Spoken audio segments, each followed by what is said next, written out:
बिस्मिल्लाहिर्रहमानिर्रहीम, अस्सलामुअलैकुम नाज़रीन। टीवी टुडे की ईद स्पेशल ट्रांसमिशन ईद ख्याल के साथ मैं हूं आपके मेज़बान जवाद बाकर और मैं हूं नूर अमानुल्लाह। नाजरीन, आज आप सबको मिलवाने लेकर आए हैं LDA के वाइस चेयरमैन SM इमरान साहब के साथ। उनसे मुलाकात कर रहे हैं, उनके घर पर मौजूद हैं, उनसे जानते हैं वो ईद कैसे मनाते हैं, क्योंकि उनके पास इतनी बड़ी पोस्ट है तो उनसे जानेंगे उनकी पोस्ट के बारे में भी। अस्सलाम वालेकुम। वालेकुम सलाम जी, कैसे हैं आप? अल्हम्दुलिल्लाह, आप लोग खैरियत से हैं? अल्हम्दुलिल्लाह। सुनाइए, ईद कैसी गुजर रही है?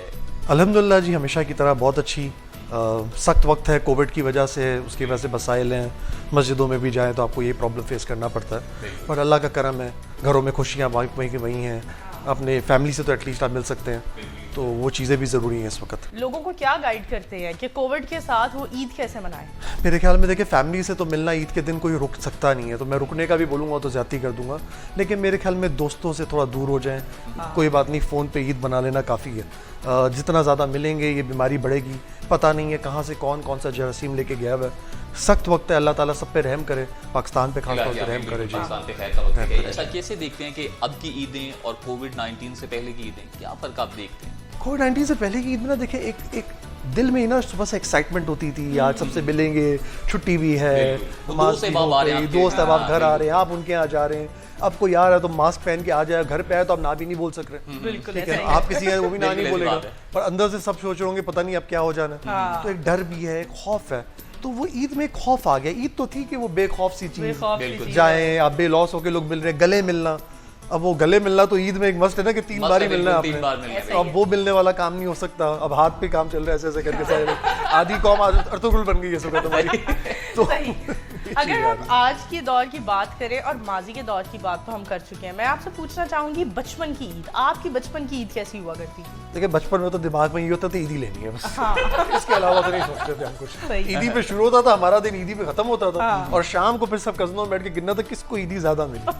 ये भी एक बड़ा फोकस होता था। हाँ, ऐसी बात नहीं, और अब ईदी देने में तो नहीं रेस लगी होती? अब तो देनी पड़ जाती है, मजबूरी है, बच्चे छोड़ते हैं।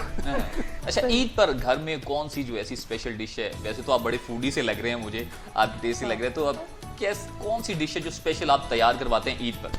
फूडी तो बहुत बड़ा फूडी हूँ मैं, बट हम लोग ओरिजिनली चिनियोटी शेख हैं पीछे से, तो एक जव्वे बनते हैं हमारे यहाँ, वो मुझे उसका बहुत ज्यादा शौक है, तो मेरे लिए तो बनती है, मतलब मस्त है। मेरा तो दिन ईद का शुरू नहीं होता उसके बगैर, तो यहाँ तक कि नमाज पे जाने से पहले भी मैं खा के जाता हूँ, आने के बाद भी खाते हैं, तो वो मस्त है। तो वालदा खास तौर पे वो बनाती, तो वो मैं जरूर हमेशा। नमकीन में भी कुछ स्पेशल बनवाते हैं? नमकीन में इतना मैं वो आइटम खाने का लायक, मैंने आपको बताया, बहुत ज्यादा शौक है, तो बाकी सारी चीजें तो स्टैंडर्ड जो बन रही होती है वो अपनी जगह है। हमारे यहाँ यूजुअली ईद, क्योंकि मेरे वालिद साहब सबसे बड़े भाई हैं सारे भाइयों में, तो लंच हमारे घर पे ही होता है, तो उसमें हमारा स्टैंडर्ड है, वहाँ पे जो खाने वाने पक रहे होते हैं वो होते हैं। पुलाव हमारे यहाँ बहुत शौक से खाया जाता है, तो वो साथ बना हुआ होता है जरूर, और बाकी आइटम साथ ऐड होते हैं। वालदा के हाथ के जवे तो बता दिए, बेगम के हाथ का क्या पसंद है?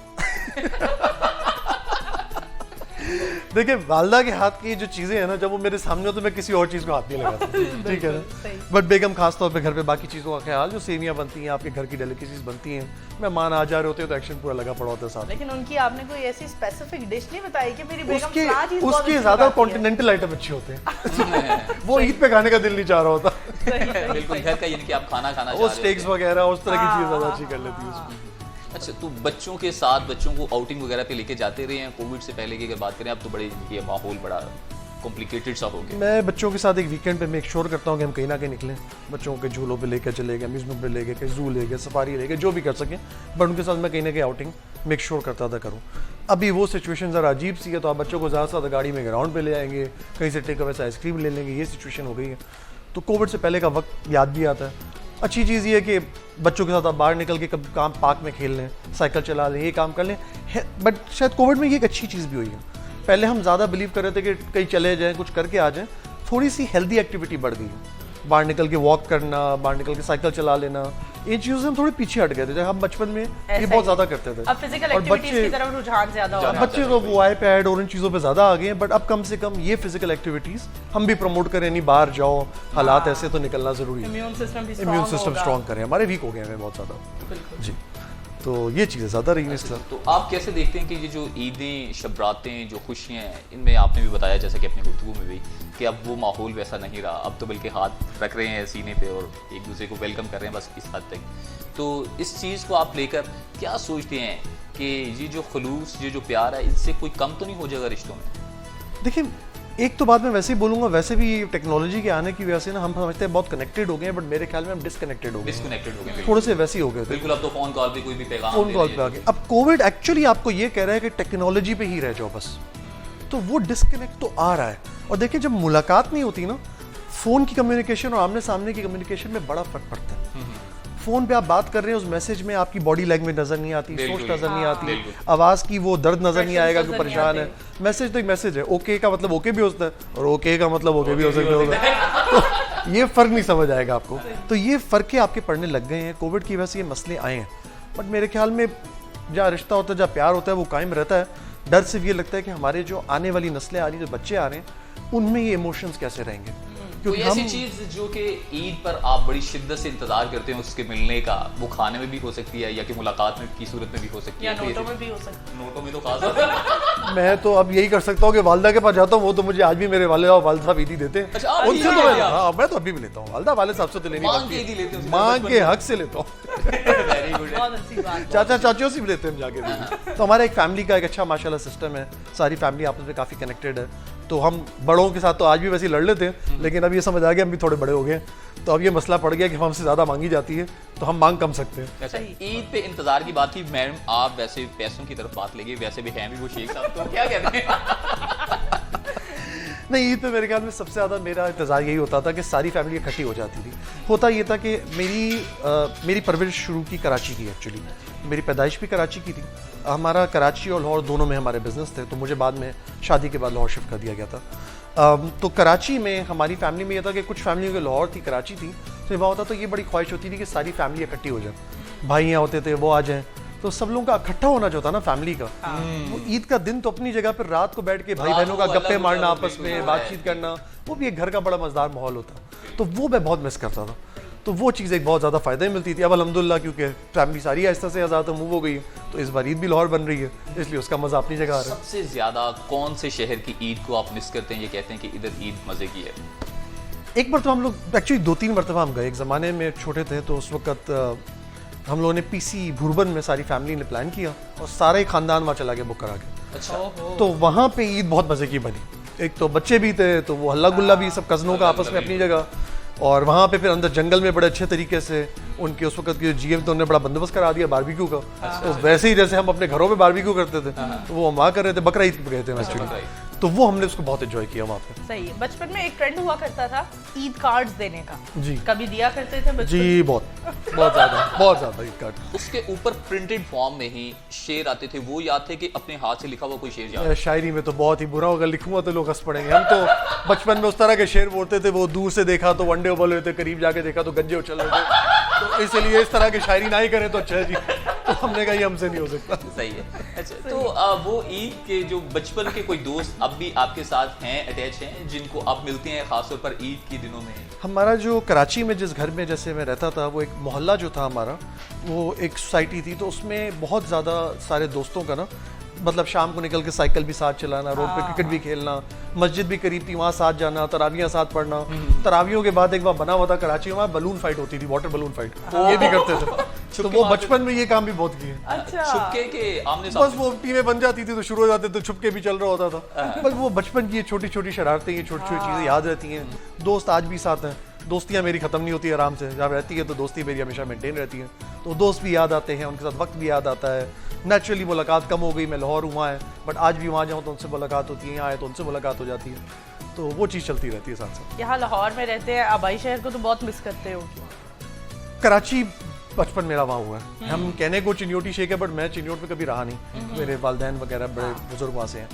कराची में सारी ज़िंदगी रहा हूँ, तो कराची एक तरीके से मेरा आबाई शहर बन जाता है उस तरह से। परवरिश वहाँ की है, बड़ा वहाँ हुआ, फ्रेंड सर्कल वहाँ के बहुत हैं, यहाँ भी बहुत ज़्यादा है, वहाँ भी बहुत है, तो मिस तो ज़रूर करता हूँ। एक अच्छा वक्त जहाँ पे आपकी स्कूलिंग हुई हो, दोस्ती हो, चीज़ हो। बट लाहौर भी एक अपना, लाहौर का भी एक अपना चस्का है, बल्कि मैं आपको बोलूँगा यार रहने का।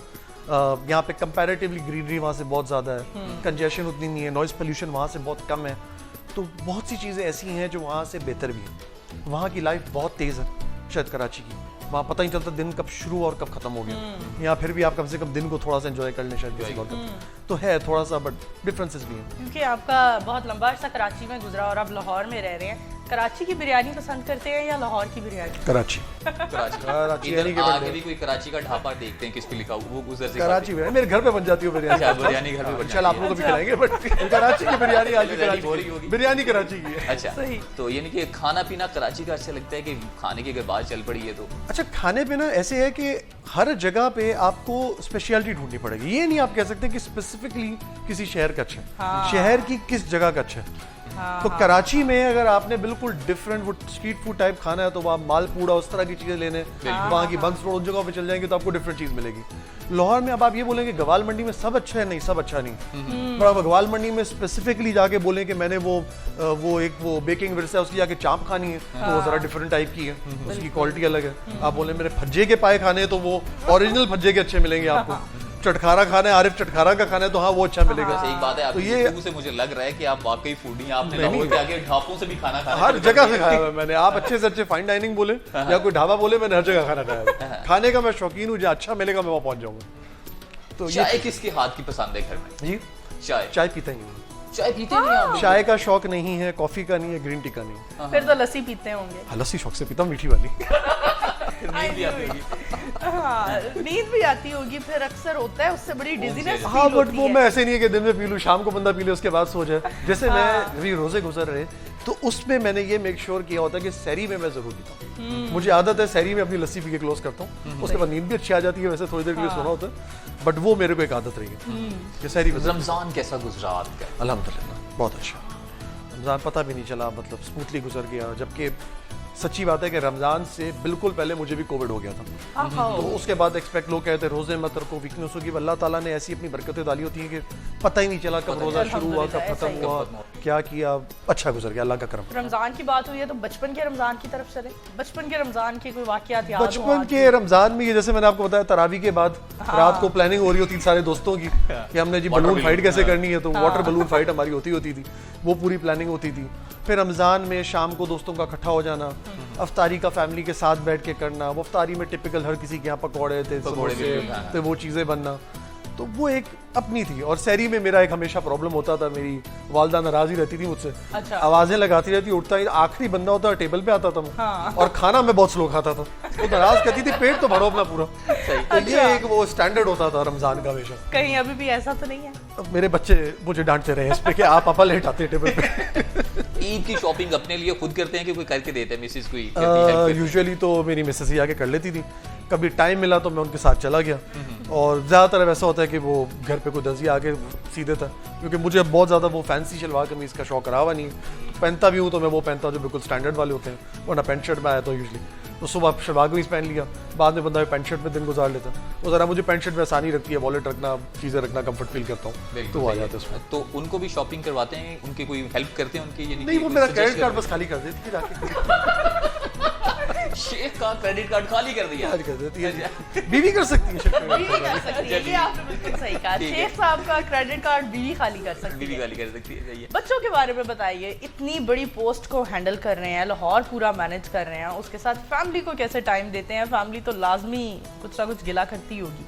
गिला भी करती है, लेकिन सपोर्टिव भी बहुत ज़्यादा, मैं ये भी कहूँगा। बच्चे भी सपोर्टिव हैं, जबकि वो जानते हैं कि बिज़ी हूँ। मेरी पूरी कोशिश होती है कि शाम को उनके साथ वक्त गुजारूँ, कुछ टाइम दूँ उनको, वीकेंड पे कोशिश करूँ उनके साथ कहीं चला जाऊँ, कोई एक्टिविटी कर लूँ। यस, बंदा बिज़ी होता है, बट मेरे ख्याल में ये भी एक बहुत ज़रूरी बात है। कहीं पे किसी ने अच्छा समझाया, उसने कहा जो बंदा अपनी लाइफ को परफेक्टली मैनेज नहीं कर सकता और अपनी फैमिली को मैनेज नहीं कर सकता, वो काम को क्या मैनेज करेगा। और मेरे वालिद साहब तो ये बात बहुत ज़्यादा कहते हैं कि अगर आपके घर में चीज़ें ठीक नहीं है तो कारोबार का काम आपका ठीक हो ही नहीं सकता। तो वो आपने रखना ही रखना है ठीक, क्योंकि family is your first priority and should be your first priority. जिम्मेदारी आपकी उनकी तरफ, जिम्मेदारी। तो वो मैं कोशिश पूरी करता हूँ, उनको टाइम हमेशा दूँ जो दे सकता हूँ। बट हाँ, उनके कभी कभी आता है कि पापा हमारे साथ कहीं जाना, तो और अचानक कोई अर्जेंट मीटिंग आ जाए, आप ना जा सके, तो फिर उनको मनाना पड़ता है, जाके चीज़ें करनी पड़ती हैं। एक बिजनेसमैन थे और बिजनेस के बाद जॉब की तरफ आ गए हैं, कैसा चेंज फील होता है? बिज़नेस अपनी जगह है। बिज़नेस मैंने बहुत से किए हैं, हमारी फैमिली में हमारे मल्टीपल बिजनेसेस हैं। मेरा इत्तेफाक से एक्सपोजर टेक्सटाइल में भी रहा है, पोल्ट्री में भी रहा है, रिटेल में भी रहा है, बहुत साइडों पे मैंने उनकी चीज़ें देखी हैं वहाँ पे। इंजॉय किए, बिज़नेस को मैं इंजॉय करके करता हूँ, काम को इंजॉय कर करता हूँ। ये मेरे लिए जॉब है नहीं, क्योंकि ना मैं यहाँ से कोई सैलरी लेता हूँ ना इनसे मैं कोई पर्क लेता हूँ, और होता भी नहीं है। एज अ चेयरमैन जब आप बैठते हैं तो ये आपका काम नहीं है, मेरा काम पॉलिसी मेकिंग है यहाँ पे। बिल्कुल सही। तो मैं डे टू डे चीज़ों में नहीं पड़ता इनकी। बट ये ज़रूर है कि ये एक अपॉर्चुनिटी है, जिस मुल्क ने हमें इतना नवाजा है, इतना हमारा ख्याल रखा है, जिससे हमारी पहचान है, उसको सर्व करने का एक मौका मिला। और मैं तो ये बोलूँगा कि हर बंदे को जहाँ अपने लेवल पे छोटा या बड़ा ये मौका मिले, कम्युनिटी सर्विंग का करना ज़रूर चाहिए। चाहे बच्चों के स्कूल की कोई एसोसिएशन हो, चाहे मोहल्ले की कोई बेहतरी की एसोसिएशन हो, पर कहीं ना कहीं करने से आपको ये पता चलता है कि आप वो काम कर रहे हो जिसके लिए आपको कुछ मिलना नहीं है, कोई नफ़ा घाटे की बात नहीं है, खिदमत की बात है। तो ये एक छोटा सा जवाब हम सबके अंदर होना ज़रूर चाहिए कि हमने यार अपनी कौम की भी खिदमत करनी है, इस मुल्क की भी करनी है, और हर उस जगह पे करनी है जहाँ हम कर सकते हैं। बिल्कुल ठीक है। जैसे आप बाहर के ममालिक में भी रहे, वहाँ पर आपने स्टडी भी की, फिर उसके बाद यानी कि पाकिस्तान आ गए, पाकिस्तान में आकर अपने बिजनेस वगैरह स्टार्ट कर दिए, तो क्या देखते हैं कि पाकिस्तान के उन ममालिक से पीछे रहने की क्या वजह आपने अब तक नोट की? मेरे ख्याल में देखिए 2-3 बातें हैं। उन मुल्कों में ना एक तो कानून साजी और उस कानून को बनाने का तरीका बहुत अच्छा है। हमारे अनफॉर्चुनेटली कानून है, इम्प्लीमेंटेशन नहीं है। तो अगर इम्प्लीमेंटेशन नहीं है तो ऐसी कोई चीज़ की जाए कि इम्प्लीमेंटेशन हो जाए, फिर हम उस तरफ नहीं जाते। तो थोड़ी सी हमारी ये गलतियां हैं। दूसरी एक चीज़ मैंने देखी है कि हमारे यहाँ हम लोगों को बहुत जगह पे हमने अपने आप को उलझाया हुआ है। देखिए खान साहब कहते हैं रियासत मदीना बनानी है। रियासत मदीना क्या थी? जहाँ पे रियासत के जो सरबराह हैं उनको रात को नींद ना आए अगर कोई बंदा भूखा सो जाए। बिल्कुल ठीक है ना।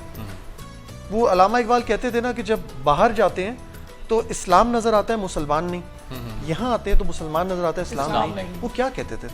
आज आप बाहर चले जाएं, अगर आप कनाडा में हैं, मेरी माँ पढ़ाई है, अगर आप वहाँ चले जाएं, वहाँ पे उन लोगों की पढ़ाई फ्री जो वहाँ का अपना बंदा है, उसकी हेल्थ फ्री जो वहाँ का अपना बंदा है, ठीक है ना। उनकी आप इन चीज़ों को अगर फ्री से 1 मिनट के लिए कर दें, आप सोचें कितना बड़ा खर्चा है जो यहाँ पे लोगों को लेना पड़ता है। सही। जो बंदा नौकरी कर रहा है उसको डर है मैंने बेटी की शादी कैसे करानी है। बिल्कुल। क्यों परेशान है बेटी की शादी के लिए? वो बच्चे को पढ़ाना कैसे अच्छे स्कूल में ताकि अच्छी नौकरी मिल जाए, क्यों परेशान है इस बात के लिए? इस चीज़ के सोचने के, ये सिस्टम बनाने के लिए हुकूमत कानून साजियों और चीज़ें करती है। तो जब से देखें अभी हुकूमत हमारी आई, वो कर क्या रही है? पनाहगाह पे फोकस किया। पनाहगाह क्या है? कभी जाके आप देखें तो सही, वहाँ बैठ के देखें कि किस तरह के लोग आ रहे हैं, नौकरी ढूंढने दूसरे शहर में आते हैं, आम गरीब लोग हैं, मजदूर तबका, रोड पे सोए हुए थे, कभी ट्रक चढ़ जाता है, कभी कुछ हो जाता है। अच्छा, आप क्या देखते हैं कि इम्प्लीमेंटेशन नहीं है, या कि कानून या कि कोई पॉलिसीज ही नहीं है जिस पर काम किया जाए? मेरा ये मानना है कि कोई भी कानून स्टेक होल्डर्स की डिस्कशन के बगैर नहीं बनना चाहिए। सही। बिल्कुल। एलडीए में इस एक चीज़ को मैंने इंश्योर बहुत ज़्यादा की है। मेरे पे तनकीद भी बहुत है उसकी, बहुत ज़्यादा तनकीद है मेरे पे। मुझे यहाँ बोला गया कि प्राइवेट हाउसिंग स्कीम की बेहतरी के लिए कानून ईज ऑफ डूइंग बिजनेस के तेज किए जाएं। एक स्कीम यहाँ 6-6 साल में अप्रूव हो रही थी। हमने कानून साजी की बैठ के, लेकिन वो कानून साजी इस तरह नहीं की। कानून साजी डेवलपर्स को बैठा के की। आप मिट जाओ साथ, आप बताओ क्या करना। मेरे लिए 2 बातें इंपॉर्टेंट है। मैं किसी भी कानून के खिलाफ नहीं होऊंगा, मेरे को किसी के नफे से कोई प्रॉब्लम नहीं है, जब तक उस कानून से किसी अवाम का नुकसान ना हो और हुकूमत का नुकसान ना हो। हर कानून जो हमने बनाया उससे हुकूमत के रेवेन्यू बढ़ गए, अवाम को ईज ऑफ डूइंग बिजनेस मिल रही है, ठीक है ना। स्टेक होल्डर भी खुश है, वो कह रहे हैं भाई मेरा टाइम बच रहा है, 6 साल मेरे को कर रहे थे, अब आप मेरे को 4 महीने में फारिग कर रहे हैं, मेरे लिए इससे अच्छी चीज़ क्या? बिल्कुल सही। इसी तरह हमने कमर्शलाइजेशन के कानून बनाए, हमने क्लैरिटी डाल दी है। स्कूल बनाना है, अस्पताल बनाना है, आपने जो बनाना है ये बात हमने आपको बता दी है, ऐसे बनाए। लेकिन मजे की बात ये वो भी हमने नहीं बनाया। शहर के हमने स्टेक होल्डर डाले, architects, planners, environmentalist, civil society activist, उनको डाला, उनने बनाए। तो ये जितने कानून एलडीए इस वक्त बना रहा है, जिस पे लोग अब तारीफें भी कर रहे हैं और दूसरे वाले अडॉप्ट करना चाह रहे हैं, सारी डेवलपमेंट अथॉरिटियां कह रही हैं हम अडॉप्ट करने हैं, वो हमने नहीं बनाया, वो स्टेक होल्डर्स ने बनाया। दुनिया में भी स्टेक होल्डर की मशावरत के बगैर कानून नहीं बनाया जाता, क्योंकि जो उसका फैक्ट्री है वो तो अपना इनपुट दे। बिल्कुल। अनफॉर्चुनेटली हमारे यहाँ एक कानून बनता है असेंबली में, उस कानून की अगर आप हिस्ट्री में जाएं तो स्टेक होल्डर की कोई मशावरत नहीं होती। कमरे में बैठ के कुछ ब्यूरोक्रेट्स, कुछ पॉलिटिशियन मिल के बैठ के बना देते हैं, दैट्स नॉट इनफ। अच्छा, जैसा कि आपने बताया कि वॉलंटरी सर्विसेज दे रहे हैं, एक यानी कि मुहिब्बे वतन होने के नाते बहुत अच्छी बात है, खुशाइन बात है, और आपने ये ज़ाती तौर पर आपने बताया भी कि होना भी ऐसे चाहिए। आपके साथ जो टीम एंगेज है, कुछ लोग ऐसे भी हैं जो जब आप पॉलिसी बनाते हैं तो वो भी वॉलंटरी सर्विसेज वाले कुछ लोग आपके साथ जुड़े मेरे साथ सारे वॉलंटरी सर्विस वाले। मेरे बोर्ड का कोई मेंबर कोई पर्क नहीं लेता, कोई सैलरी नहीं लेता, शायद मुझसे ज़्यादा काम करते हैं। मेरे बोर्ड के सारे मेंबर्स, मैं ये बाकायदा बोल सकता हूँ, शायद मुझसे ज़्यादा काम करते हैं। एक एक मीटिंगों में जाके बैठ के नज़र रखनी पड़ी, वो देखें, क्योंकि उनका काम पॉलिसी मेकिंग अब तक है, डे टू डे एक्टिविटी में नहीं घुस सकते, लेकिन अपना वक्त दे रहे हैं, इस मुल्क की खिदमत करना चाह रहे हैं। तो जो आ रहा है उसके बाद ये जितनी मैंने आपको कमेटियाँ बताई, जी जी इसमें जो लोग आए हैं वॉलंटरीली आए हैं, किसी ने कभी मांगा तक कुछ नहीं, सही। बल्कि उनने अपना फर्ज समझ के अपना वक्त दिया है कि हमने कैसे करना है। शहर का मास्टर प्लान बन रहा है, जिस उसमें लोग आए हैं, सिविल सोसाइटी के लोग हैं, बाकी आए, उनने फर्ज मान के किया सही। और दिल से उनने किया, नजर आता था कि वो दिल से कर रहे हैं। तो मेरा तो ये मानना है कि पाकिस्तान में लोग जो है ना कमाल के हैं, हमारी कौम बहुत अच्छी कौम है, बहुत अच्छी कौन हमने इसको सही पटरी पे कभी चढ़ाने में कोई ऐसा लीडर ही नहीं आया चढ़ा सके। तो खान साहब से कम वो आए हैं, तो ये चीज़ें मुझे अब नज़र आ रही होती हुई कि लोग पैशनेटली करना चाह रहे हैं, उनको उम्मीद है कि खान साहब की वजह से जब फर्क आप पड़ेगा। इधर आए एलडी में आए तो कौन कौन से चैलेंजेस थे जो आपके सामने थे? करप्शन नंबर 1 सबसे बड़ा चैलेंज, लथार्जी लोगों की, फाइलों को फंसा देना, दबा देना, वक्त पे आगे ना निकालना, बुरे कानून, बहुत ही गंदे कानून बने हुए पुराने सारे के सारे, उनका मसला, लोगों को हैंडल करना, बुरे कानून, बुरे कानून, बहुत ही बुरे कानून थे इनके, मतलब वो कानून डिजास्टर थे, उनको बदला जो तब्दील किया वो इसलिए सारे कानून तब्दील कर दिए, बहुत कानून बदले हैं। कोई एक दो उनमें से अगर आप बताना चाहें। फॉर एग्जाम्पल, अगर आपने एक नॉट फॉर प्रॉफिट अस्पताल चलवाना है और अभी आप बनाना चाह रहे हैं, इनका कानून ये था कि अगर आपने नॉट फॉर प्रॉफिट अस्पताल बनाना है जी जी तो अपने 3 साल के ऑडिटेड अकाउंट्स लाएं।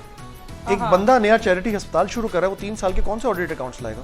सही। अब ये कानून में है तो उसका बनना नहीं, तो उससे भी तो रिश्वत मांग ली जाती थी। सही।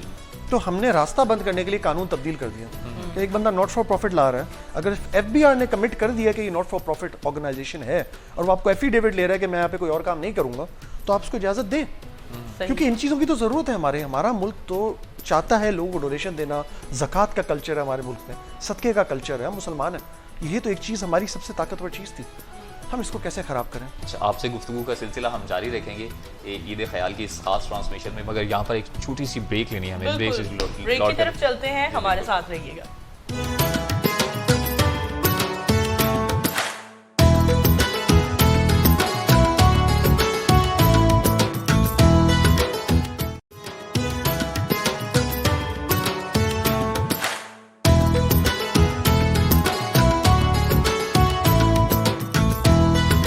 Welcome back after the break. Ji sir, आपसे पूछना चाहेंगे रावी रिवर डेवलपमेंट प्रोजेक्ट के बारे में क्या बताएंगे? देखिए, ये मेरे ख्याल में पाकिस्तान के लिए गेम चेंजर प्रोजेक्ट है।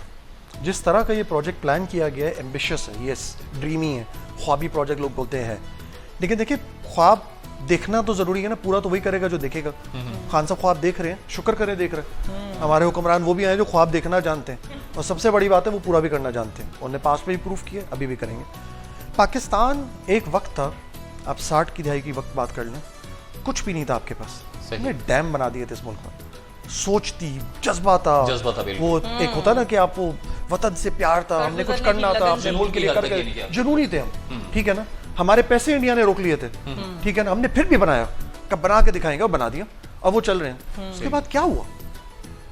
उसके बाद सोच बदल गई, उसके बाद हम सियासी चीज़ों में उलझ गए, ज़ाती मुफादात में उलझ गए, हमारा मुल्क कर्जों में डूब गया, ये सब कुछ हुआ। हम अपनी रिसोर्सेज से अगर पैसे जनरेट कर सकते हैं, इस मुल्क को तरक्की की एक मशले राह पे डाल सकते हैं, आगे चढ़ा सकते हैं, तो क्यों ना डालें? ये प्रोजेक्ट उसी सोच का एक हिस्सा है। आने वाले वक्तों में चीज़ें बदल गई हैं। पानी अल्लाह ताला की बहुत बड़ी नेमत है, दुनिया 70% पानी है, हम 70% बॉडी पानी है हमारी, लेकिन वो पानी को हम बचाना नहीं चाहते।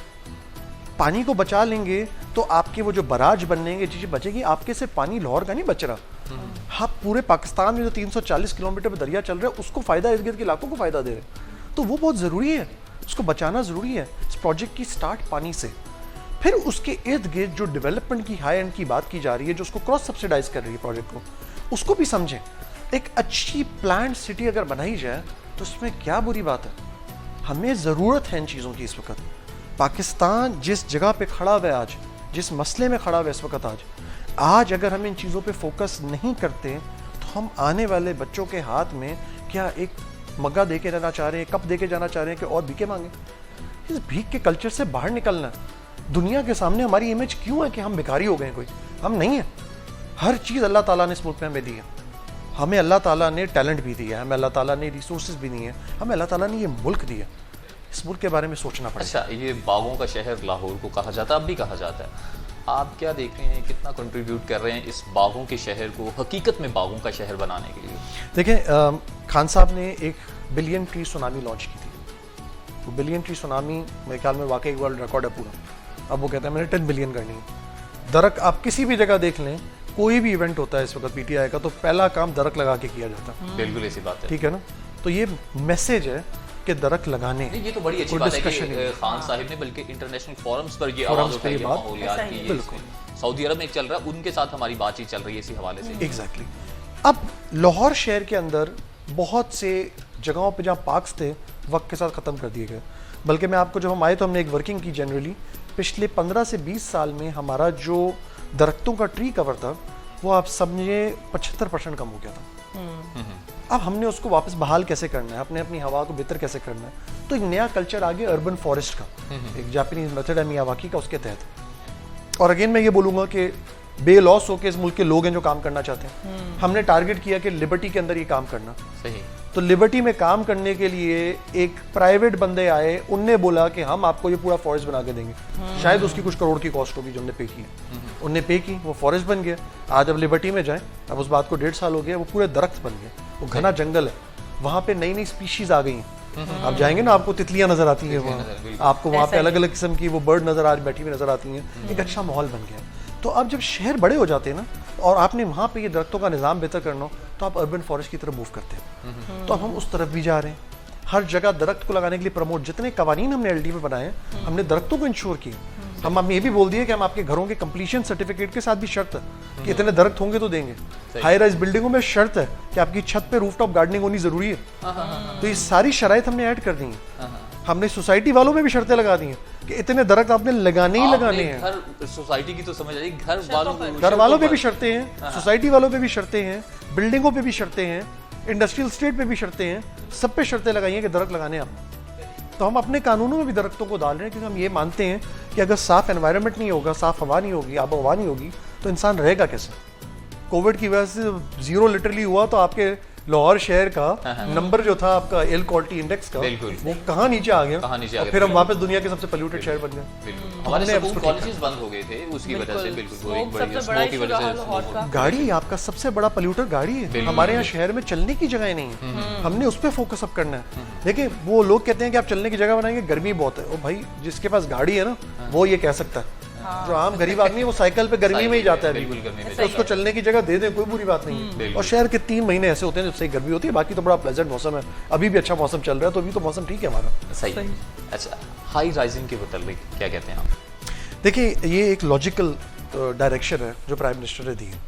आप हाई राइज नहीं देंगे, लोगों को घर की ज़रूरत है, तो लीगल हो के इलीगल हो सोसाइटियाँ तो फैलाती जाएंगी। हाई राइज बनाने के लिए भी अगेन कानून में प्रॉब्लम था। हमने स्टडी किया हो क्या रहा है, पता चला कानून ऐसा था कि सिर्फ बड़े सेठ जो है ना वो कारोबार कर सकते हैं, छोटा बंदा कारोबार ही नहीं कर सकता। आम बंदे के लिए बेनिफिट नहीं था।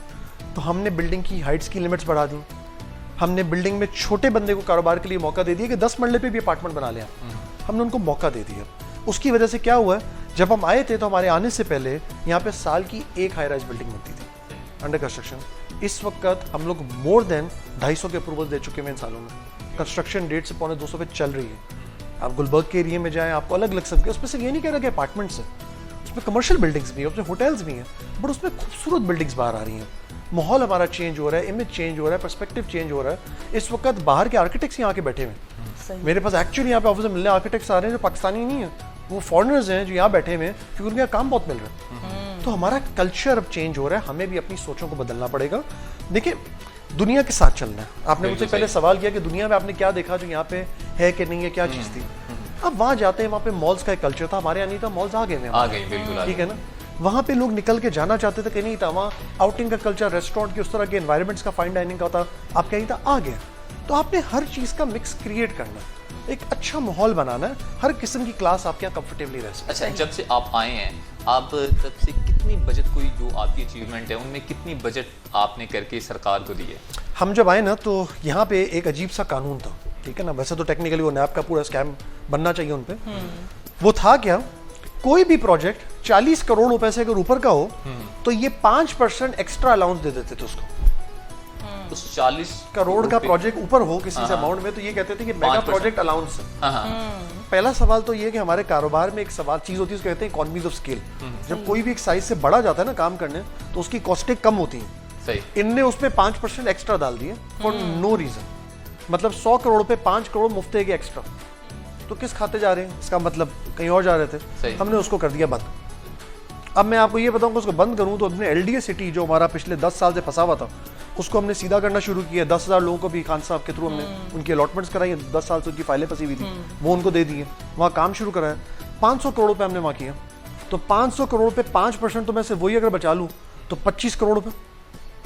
यहाँ पे पुराने ये होते थे। दूसरी बात इसके अलावा कि यहाँ हर प्रोजेक्ट में जो इनकी आती थी प्लान बनते थे, उस पर प्लस 5% प्लस 10% पे कॉन्ट्रैक्ट निकलते थे। कॉन्ट्रैक्ट सारे माइनस पे जा रहे हैं। तो एलडीए सिटी में वो कॉन्ट्रैक्ट माइनस 3% 5% पे गए। तो 50-60 करोड़ रुपए तो सिर्फ आपने एक जगह बचा लिए। सही। हमारा ये फिरदौस मार्केट अंडरपास बना, 110 करोड़ रुपए का तकरीबन उसका हमारा बना था टोटल, 108 करोड़ रुपए का। 13 करोड़ रुपए माइनस पे हमने कॉन्ट्रैक्ट दिया। सही। शेरावाला गेट, गुलाब देवी अस्पताल के सामने जो बन रहा है आपका जी, जी। अंडरपास, ये आपका जो शाकाम चौक फ्लाईओवर बन रहा है, सारे माइनस पे गए। माइनस 11% पे गया शाकाम चौक का। तो आप ये हिसाब लगाएंगे तो ये तो कुल मिला के कुछ अरबों की बेनिफिट आ चुका है। शेख साहब आपने इधर भी बचत करके दिया खान साहब। ऐसे ही तो इमरान खान साहब आपकी तारीफ नहीं करते कि आप बहुत अच्छा काम कर उनका रहे प्यार हैं। है। अच्छा, जब आप आते हैं पॉलिसी आप बताते हैं कि पॉलिसीज बना रहे हैं हम, उसके लिए हमारे साथ टीम बैठती है, स्टेक होल्डर्स का खासतौर पर आपने जिक्र किया, तो आप कैसे देखते हैं कि कहीं पर ब्यूरोक्रेसी तो नहीं हर्डल क्रिएट करती? क्योंकि आम जगह पर ये देखा देखिए होती हैं हर्डल्स, हर किसी का होती हैं, लेकिन हर्डल को मैं बुरा नहीं मानता। देखिए मतलब तनकीद बराए इस्लाह होनी चाहिए। मैं हर्डल ये की बात exactly, ये सबसे इम्पोर्टेंट बात आपने, मैं यही जा रहा था। तनकीद करें बराए इस्लाह। देखिए हम लोग ना कारोबारी लोग हैं, तो कारोबारी फैमिली से जी, जी, हूँ, बिल्कुल। तो हमारे यहाँ हमेशा एक बात की जाती है कि ये बहस मत करें कि कौन सही है, बहस ये करें कि क्या सही है। क्या सही। बहस करने को तो मैं बुरा मानता ही नहीं, मैं तो अच्छा मानता हूँ। मैं तो कहता हूँ सही। मेरे से घंटों लगा के बहस करें। मेरी जो एलडीए की बोर्ड की मीटिंग होती है, आप यकीन माने हमसे पहले मीटिंगों का पता होता था आधे घंटे में खत्म हो जाती थी। हमारी कुछ ऐसी मीटिंगें वो 3-3 दिन चली हैं, 3-3 दिन, क्योंकि फैसला खत्म करना। भाभी के आगे तो आप जीत जाते होंगे। कोशिश पूरी करता हूँ, कोशिश पूरी करता हूँ, लेकिन अगर कोई मर्द आपको ये कहे कि वो जीत जाता है तो फिर आप समझ जाइएगा झूठी बोल रहे हैं। ब्रेक पर तो नहीं जाना कहीं? जी बिल्कुल, मैं यही चाह रही थी। हम ब्रेक पर चलते हैं, देखते रहें हमारी ई ट्रांसमिशन ईद ख्याल।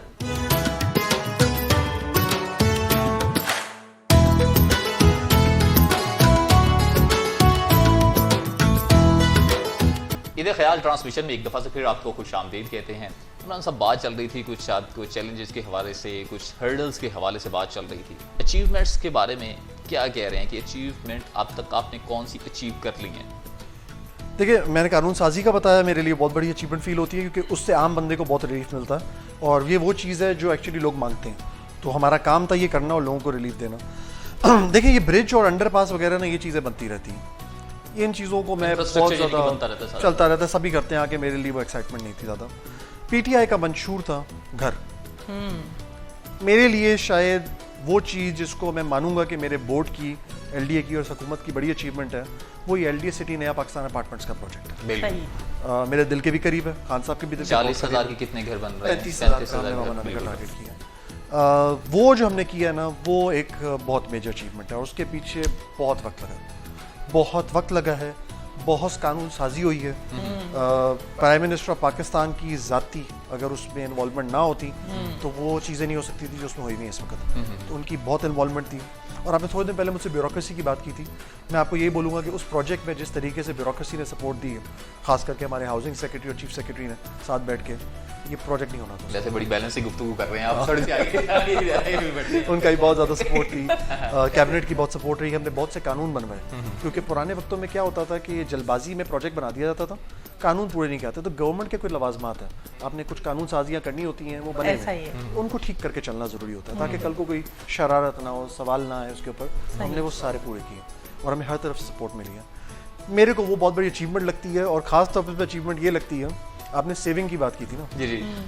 मेरे पास जब बोर्ड में पहला प्रपोजल आया था ना इसका, इनने बनाया था अपार्टमेंट का, उसमें 650 स्क्वायर फीट के अपार्टमेंट की कॉस्ट तकरीबन 42 लाख रुपए निकाली थी मैंने। और अगर मैं पूरे 35,000 के अपार्टमेंट के प्रोजेक्ट की वर्किंग बनाऊं तो 226 अरब का प्रोजेक्ट था वो, ठीक है जी। उसको मैंने रिजेक्ट कर दिया था, मैंने ये तो मैं नहीं होने दूंगा। अच्छा, कि ये तो 42 लाख तो अक्ल ही काम नहीं करती कि 650 स्क्वायर फीट का अफोर्डेबिलिटी क्या बनती है, क्योंकि कारोबारी आदमी को नंबर तो मैं जोड़ सकता हूँ, मैं तो भाई नंबर जोड़े मैं और शेख भी मैं नंबर जोड़े मैं ये तो ज्यादती हो रही है, मानने को तैयार ही नहीं हूँ। वहाँ पे हमने डायरेक्शन दी कि ठीक करें। हमारी एलडीए की ही टीम, हमारे यंग इंजीनियर्स को बैठे, मेरे बोर्ड के एक मेंबर हैं वो भी इंजीनियर है, वो साथ बैठे, इनने मिलकर उस पर बहुत मेहनत की। सही। उसी 42 लाख रुपए की कॉस्ट को 27 लाख पे लेके आए, गुड, ठीक है जी। वो 226 अरब को 170 अरब पे लेके आए। वेरी क्या गुड। तो बात आपने है। 56 अरब रुपए माइनस किए। ये बात किसी को आवाम में नहीं पता, क्योंकि आवाम को ही नहीं पता कि बैकग्राउंड में क्या हो रहा था। 56 अरब रुपए की सेविंग थी जो डायरेक्ट हम लोगों ने वहाँ पे कर दी इस प्रोजेक्ट में। और सबसे अहम बात, इस पूरे प्रोजेक्ट के लिए हम हुकूमत से कोई पैसे नहीं मांग रहे। Marvelous. बहुत खूब, जबरदस्त। बहुत खूब। तो हम लोग हुकूमत को बोले हमें कोई किसी टैक्स का पैसा नहीं चाहिए, हमें कुछ नहीं चाहिए। एसरानी खान साहब ने शेख मुझे आके ऐसे बिठाता मैं शेख को बढ़ाता हूँ, क्या बचत करके गाजी देगा शेख कुछ ना कुछ तो खास था। अच्छा, थोड़ी सी आपकी पर्सनल लाइफ की तरफ आते हैं।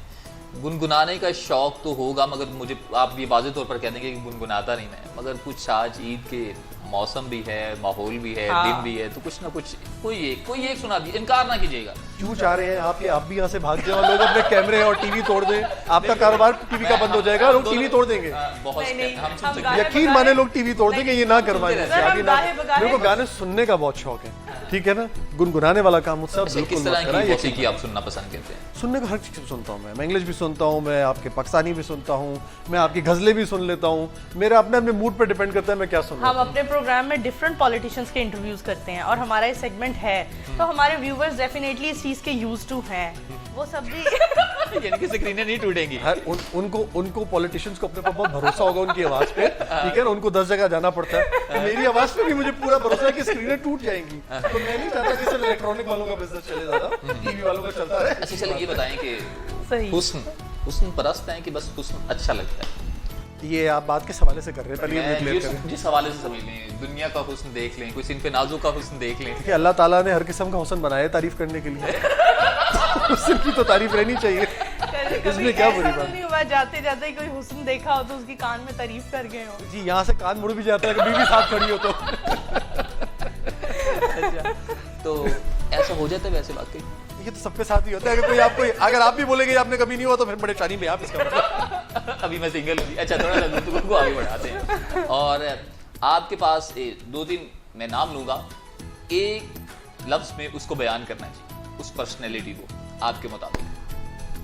फिर 2 आशिक खवान। Hard working. मरियम नवाज। बोलती बहुत है। अच्छा, मीरा। No comments. फयाजुल हसन चौहान। समझदार आदमी। मियां मोहम्मद नवाज शरीफ। उन पे कमेंट करना ही बड़ा मुश्किल लगता है sir. Asif Ali Zardari. Cunning. Bilawal Bhutto. Under training. सही जी। अच्छा, थोड़ा सा आगे बढ़ते हैं। आपके पास एक लाइफ जिनकी जैकेट है, आपने वो एक बंदे को देनी है, वो किसको देंगे आप? 2 बंदे हैं, ऑप्शन आपके पास एक है, ठीक है। मरियम नवाज को या बिलावल को? बिलावल को। वैसे तो किसी को नहीं देनी चाहिए, पर बिलावल को दे दूंगा मैं फिर भी बिलावल को दे दूंगा। अच्छा, एक लाइफ जैकेट है, किसको देना पसंद करेंगे? मौलाना फजल रहमान या शेख रशीद साहब? शेख रशीद साहब, एनी गिवन डे। मौलाना साहब भी तो थोड़ा सा ये नहीं मेरे ख्याल में अगर कोई यहाँ पे इस वक्त बात हम हलवे शलवे की कर ले होते तो एक और बात थी। हलवा कितना पसंद है वैसे?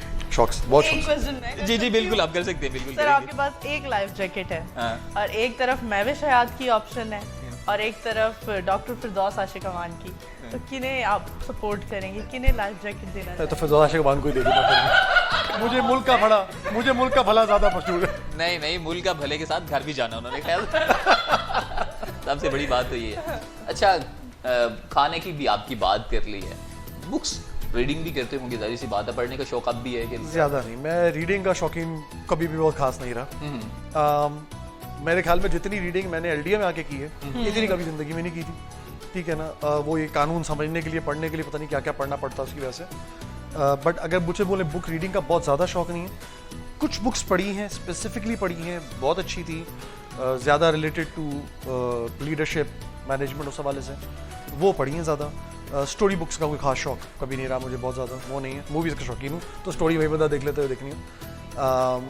बट ये ज़्यादा है। कुरान मेरी एक आदत है, सुबह में पढ़ता ही पढ़ता हूँ मस्ट, तो वो एक रेगुलर पढ़ता हूँ मैं। कभी अप्स एंड डाउन जिंदगी में आए, कभी परेशान हो तो किसके साथ शेयर करते हैं? अल्हम्दुलिल्लाह इस बारे में ये कहूँगा कि मेरी सारी फैमिली, मैं सबसे ही बात कर सकता हूँ। मेरे कुछ बहुत अच्छे दोस्त हैं, उनसे मैं डिस्कशन कर सकता हूँ। तो मेरे को ये अल्हम्दुलिल्लाह ने बहुत अच्छा किसी ने एक बड़ी अच्छी मुझे एक बात बोली कि दुनिया में किसी ने अगर जन्नत हासिल करनी हो तो उसको अच्छी पेरेंट्स चाहिए, अच्छी बीवी चाहिए, अच्छी औलाद चाहिए, अच्छे दोस्त चाहिए। अल्लाह ने मुझे इन सबसे नवाजा, सही तो अल्लाह का मेरे पे बहुत करम है इन चीज़ों। सही। सर आपसे पूछना चाहेंगे, टीन एज में क्या सोचते थे, क्या बनना चाहता हूँ? अब मैं क्लियर था इस पे कि मैंने बिजनेसमैन बनना, ठीक है ना, और अगर मौका मिला तो मुल्क की खिदमत करनी है। ये बात मेरे अंदर बचपन से थी। मैं उन्हीं दो डायरेक्शन पे रहा हूँ अभी। अपने बच्चों के लिए कौन सी फील्ड्स देखते हैं? मेरा बेटा अभी इस वक्त 12 साल का होने वाला है, तकरीबन साल हो जाएगा, और वो भी अल्हम्दुलिल्लाह अभी से एक अपना बिजनेस चलाता है पूरा। अच्छा, चला रहा है अभी से? चला रहा है, 12 नॉट साल फॉर की प्रॉफिट उम्र? चला रहा है, 2 साल से चला रहा है। हाँ। तो माशाल्लाह। उसमें मेरी 10 बीवी साल की का उम्र उसमें में मेरी शादी बीवी किया का बहुत था। बड़ा रोल है। अच्छा। मेरी बेटी जो तकरीबन 15 साल की है वो भी चला रही, ठीक है ना।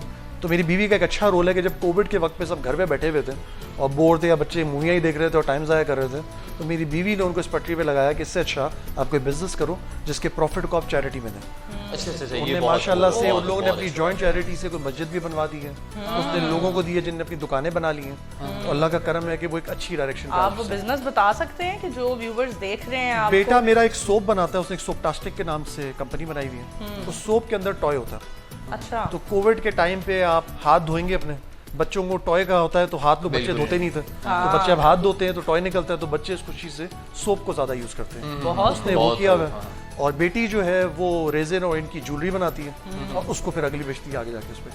हाँ, क्या खूबसूरत बहुत कॉन्सेप्ट है ना। बहुत खूबसूरती। अच्छा, फैमिली के मुतालिक आपने बताया कि दोस्त अहबाब हैं आपके बड़े अच्छे हैं, यानी कि आप उनके साथ फैमिली के साथ साथ अपने दोस्त अहबाब के साथ भी अपने दुख सुख शेयर कर लेते हैं। कभी ऐसा हुआ कोई बचपन का फ्रेंड आया हो, उसकी फाइल फंसी हो, शेख साहब ज़रा नजरें गर्म कर दें। एलडीए में ना आने के बाद एक प्रॉब्लम मुझे बहुत आया है, मेरी बहुत सी दोस्तियाँ ख़राब भी हुई हैं, मेरी बहुत सी यहाँ पे मसले भी आए हैं। देखिए मेरा ये मानना है कि हमारी जो कौम है ना, हम लोग एज इंसान, आदत है हमारी, हम किसी को जानते हैं ना तो हम ये मानते हैं कि अगर इसके पास जाएंगे ना, जायज़ है कि नाजायज़ है, काम हमारा हो जाना चाहिए। बिल्कुल की बात है।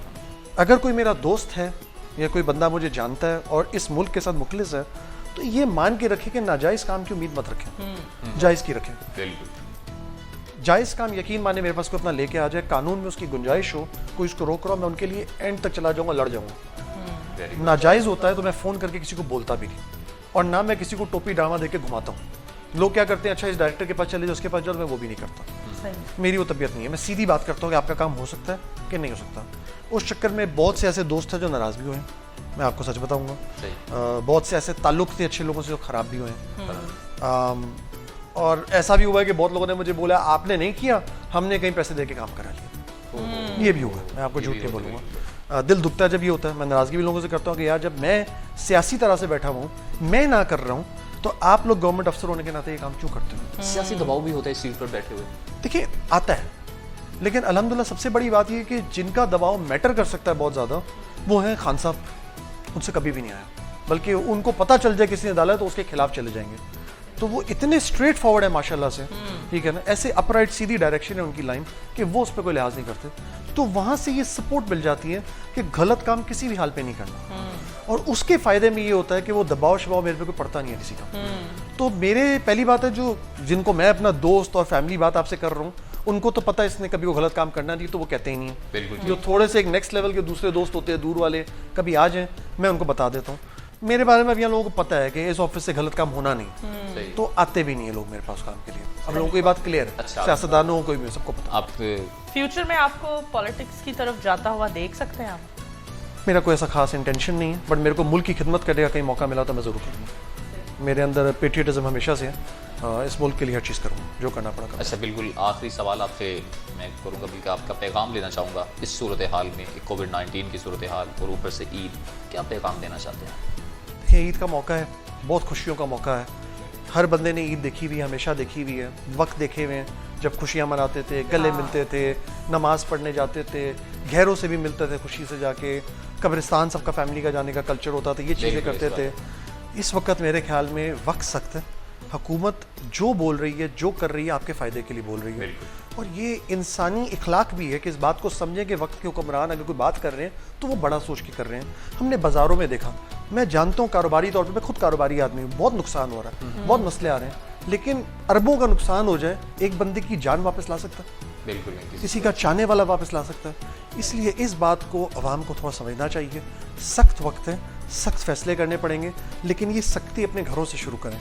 अपने बच्चों को समझाएं, बच्चे बड़ों को समझाएं कि गवर्नमेंट बोल रही है हमें नहीं करना चाहिए, एहतियात बरतें, वरना ऐसा वक्त आ जाएगा जो हमारे हमसाए मुल्क में हमें नज़र आ गया है, जहाँ पे इस वक्त ऑक्सीजन सिलेंडर नहीं रह गए, अस्पतालों में जगह ख़त्म हो गई है। फिर आपका अल्लाह ना करे किसी का जब अपना होता है ना, क्योंकि मैं तो कोविड से गुजरा हूँ, मैंने कोविड में अस्पताल जाके बैठ के भी देख लिया कि बीमारी बहुत गंदी बीमारी है, जो तकलीफ देती है, जो डराती है, जो घर वालों का खौफ होता है। मैं तो अस्पताल में था, ठीक है जी बीमारी है, इलाज हो रहा है, ठीक हूँ, लेकिन बीवी परेशान, वालदा परेशान, वालिद साहब परेशान, बच्चे परेशान, ये टॉर्चर है उनके लिए। तो इस बात को समझें और प्लीज़ इस वक्त को समझ के थोड़ी एहतियात बरतें। थोड़ी एहतियात करें। बहुत शुक्रिया आपका वक्त देने के लिए। नाज़रीन, जैसे कि उन्होंने अपने पैगाम में कहा कि अपना ख्याल रखिए, अपने साथ जुड़े लोगों का ख्याल रखिए, और ख़ास तौर पर उन लोगों का ख्याल रखिए जिन लोगों का ये ख्याल है कि उनका ख्याल रखना सिर्फ़ और सिर्फ आपकी ज़िम्मेदारी है। बिल्कुल। यहाँ आप हमें इजाज़त दीजिए, दोबारा आप सबकी खिदमत में हाजिर होंगे। फ़िलहाल अल्लाह हाफ़िज़।